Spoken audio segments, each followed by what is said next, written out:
ঢাকা 11 আসনে আমরা মাদক সন্ত্রাস চাঁদা মুক্ত করতে চাই। আমাদের ইলেকশনে ধানের শীষের পক্ষে সাড়া দিয়েছে এই এলাকার মানুষ।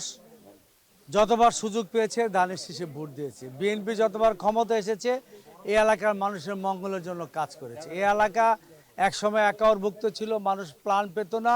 91-এ দেশনেত্রী বেগম খালেদা জিয়া এই এলাকায় ইলেকশন করার বরাতে আমরা 91 সন থেকে 1385 একর জমি এই এলাকার অবমুক্ত করতে পেরেছি, গ্যাস পানি বিদ্যুৎ দিয়েছি।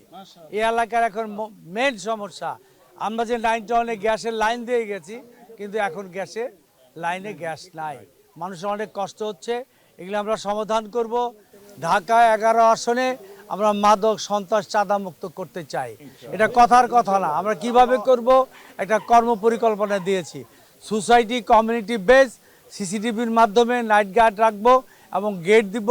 সিসিটিভিতে আমরা চিহ্নিত করব ওই এলাকায় কে মাদক বেচে, কে সন্ত্রাস করে, কে ইফটিজিং করে, ওই এভিডেন্স সহ প্রশাসন লোককে দিয়ে আমরা ব্যবস্থা। ঢাকা 11 আসন একটি আদর্শ মডেল আমরা তৈরি করব, যেখানে সকলে মিলেমিশে, যেমনিভাবে আমরা একটা গণ অভ্যুত্থান করে স্বৈরাচারী হাসিনাকে বিদায় করেছি, ঢাকা 11 আসন থেকে সন্ত্রাস মাদক এবং চাঁদা মুক্ত ইনশাল্লাহ আমরা করব।